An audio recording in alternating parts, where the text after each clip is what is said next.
আলাইকুম। আজকে আমরা অবস্থান করছি গোবিন্দপুরের ফয়সাল ভাইয়ের বাসায়। তো অনেকে হচ্ছে ফল গাছের চারা রোপণ করেন তার ছাদে, অনেকে ফুল গাছের চারা রোপণ করেন। তো বিভিন্ন প্রজাতির ফুল গাছ রোপণ করেছেন আমাদের ফয়সাল ভাই। আজকে তার সংগ্রহে কি কি গাছ আছে জানবো এবং এক একটা গাছ আমরা ঘুরে ঘুরে দেখার চেষ্টা করব। ভাই, আপনার সংগ্রহে কি কি গাছ আছে? আমার সংগ্রহে এখানে আছে জবা ফুল গাছ, লিলি ফুল গাছ, তারপরে আছে কাঠগোলাপ, তারপরে আছে হচ্ছে এখানে আছে গোলাপ ফুল গাছ, পাতাবাহার গাছ আছে, তারপরে আছে এখানে হচ্ছে আরও কিছু গাছ আছে, মরিচ গাছ আছে, খুব ব্যয়বহুল মরিচ গাছ আছে, লেবু গাছ আছে, নিম গাছ আছে, নয়নতারা মানে ফুল গাছ আছে। অনেক ধরনের ফুল এবং ফল গাছের সমাহার করেছেন। মানে কতগুলো গাছ হইতে পারে? 100-র মতো এখানে হবে? প্রায় 200-র মতো গাছ আছে। 200-র মতো গাছ আছে এই ছাদ বাগানেই। আসেন আমরা ঘুরে ঘুরে তার সংগ্রহগুলো আজকে দেখি। ভাই, আমাদেরকে একটু ঘুরে ঘুরে তবে আমি দেখান। একটু কথা বলে রাখি, জি। আসলে এই সংগ্রহের পিছনে সবচেয়ে বড় অবদান হচ্ছে আমার ওয়াইফের। আমাদের ভাবি। ও হ্যাঁ, ও বিভিন্ন জায়গা থেকে কালেক্ট করে এবং নিয়মিত, আসলে আমি তো পরিচর্যা করার এত সময় পাই না, অল্প পরিচর্যা করি, আমার ওয়াইফই সারাদিন এটাকে পরিচর্যা করে। আচ্ছা, তাহলে আজকে আমাদেরকে ঘুরে ঘুরে দেখান যে আপনার সংগ্রহে কি কি আছে। এখানে জবা ফুল গাছ আছে, প্রায় 13 জাতের জবা ফুল গাছ আছে। 13 জাতের জবা ফুল হ্যাঁ, গাছ এখানে আছে? অনেক আছে এবং কিছু জবা ফুল গাছ আছে যেখানে আমার এক গাছে 6 কালার জবা ফুল ফুটে। এক গাছে 6 কালার জবা ফুল। গাছটা কোনটা? এটা কোনটা? এই গাছটা হচ্ছে এক গাছে 6 কালারের জবা ফুল ফুটে। আল্লাহু আকবার! এক গাছেই 6টা জবা ফুল নাকি? হ্যাঁ। এটা কিভাবে করা হয়েছে? এটাকে মানে ওই প্রসেসের মাধ্যমে মানে প্রত্যেকটা ডালাতে কলম আলাদা আলাদা কলম করা হয়েছে। আপনাদেরকে যদি দেখাই, এই ফুলটা হচ্ছে হলুদ, একই গাছে এই ফুলটা হচ্ছে লাল, এরকম বিভিন্ন সাদা জবাও আছে, সাদাও আছে না? এটা এখন আসে নাই হয়তো। তারপরে গাছটাকে আমি একটু ঘুরায় দেখানোর চেষ্টা করি।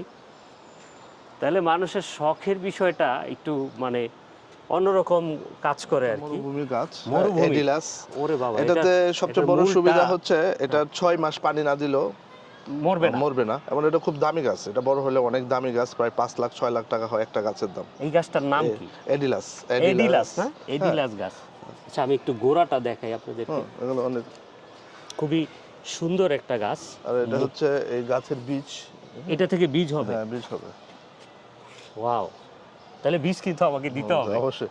আর এখানে লিলি ফুল গাছ আছে, লিলি ফুলে প্রায় 8 থেকে 10 জাতের আছে। এখন তো কয়েকটা, এই যে আরেকটা ফুটতেছে, তারপরে আরো কালারিং ফুল আছে, হ্যাঁ, হলুদ আছে। আচ্ছা আচ্ছা, এটাও কি লিলি ফুল? এটা লিলি ফুল। আচ্ছা, আর কি আছে সংগ্রহে? আর এখানে আছে আমাদের এদিকে আছে হচ্ছে এই যে কাঠগোলাপ গাছ, কাঠগোলাপে ফুল ফুটে। এটা কি কাঠগোলাপ বলে? হ্যাঁ, কাঠগোলাপ বলে। খুব সুন্দর, স্মেলটা খুব সুন্দর। বাহ, সুন্দর। যদি আপনাদের সামনে থেকে দেখানোর চেষ্টা করি, খুবই সুন্দর। তারপরে এই যে এটা আছে, এটা হলো অ্যারোমেটিক ফুলের গাছ বলে। এটার ঘ্রাণ খুব সুন্দর, খুব সুন্দর। অ্যারোমেটিক ফুল, খুব সুন্দর ঘ্রাণ। এই সংগ্রহগুলো করতে আপনাদের কতদিন সময় লেগেছে? এই সংগ্রহ করতে প্রায় বছর দেড়েক লাগছে। 1.5 বছর ধরে? 1.5 বছর। তারপরে প্রায় 8-10 কালারের গোলাপ ফুল গাছ আছে। 8-10? 8 থেকে 10 কালার। তারপরে এই যে ফুল আছে, এটা রাধাচূড়া ফুল বলে। এটা কি বলে এটারে? রাধাচূড়া, মানে অনেকটা কৃষ্ণচূড়ার মতো আর কি। কৃষ্ণচূড়ার মতো রাধাচূড়া দেখা যাচ্ছে, কলম করা। আবার এর মধ্যে হলুদ আছে, হ্যাঁ, আর অন্য কালারও আছে। এটা 2 কালারের আছে। এটা তো আমরা বোধহয় গেটের মধ্যে দেখি। গেট ফুল বলে না এটাকে? গেট ফুল তো অনেক কালারের হয়। আমরা সাধারণত যেটা গোলাপি ওইটা বেশি দেখি, গোলাপি এটা। কিন্তু সাদাটা, সাদা আছে আর হলুদটা আমরা একটু দেখি না আর কি। এটা একটু আনকমন আছে। তারপরে এখানে আরো অনেক, মানে জবার অনেক ধরনের ইয়া দেখতে পাচ্ছি। জবার কালেকশন আছে, অনেক ধরনের। সাদা জবা আছে। তারপরে আমাদের আছে রক্তকরবী আছে। রক্তকরবীটা কি? রক্তকরবী গাছটা একটু এদিকে, এই যে এখানে রক্তকরবী আছে। এই যে রক্তকরবী গাছে ফুল আছে। ওয়াও! মানে ফুলটা আসতে বোধহয় অনেক দিন হয়ে গেছে। না, এটা প্লাস্টিকের জারে করছেন নাকি? হ্যাঁ, প্লাস্টিকের জারে করছে। রক্তকরবী গাছ তো অনেক বড় হয়ে গেছে। এই যে ফুল আসছে, প্লাস্টিকে দেখাই। না, মোটামুটি সারা বছরই ফুল ফুটে। সারা বছর ধরে? সারা বছর ফুল ফুটে। তারপরে যে আছে এটা মালবেরি গাছ। ও, এইটা মালবেরি? মালবেরি গাছ। ওয়াও! এটা সারা বছর। তাহলে এইটা থেকে কিন্তু আমার ডালা দিবেন, আমি কেটে নিয়ে আমি একটা কলম করব না। আচ্ছা, এই মাটিগুলো কিভাবে ম্যানেজ করেন? মাটিগুলো হচ্ছে মূলত হচ্ছে নার্সারি থেকে কিনে আনা হয়। হ্যাঁ, প্রতি বস্তা, মানে তারপরে ওনারাই নার্সারি থেকে ওরা প্রসেস করে দেয়। নার্সারি থেকে প্রসেস করে দেয়। মুভ করতেছে, ঘুরে ঘুরে আপনাদেরকে দেখাচ্ছিলাম ফয়সাল ভাইয়ের ফুলের বাগান।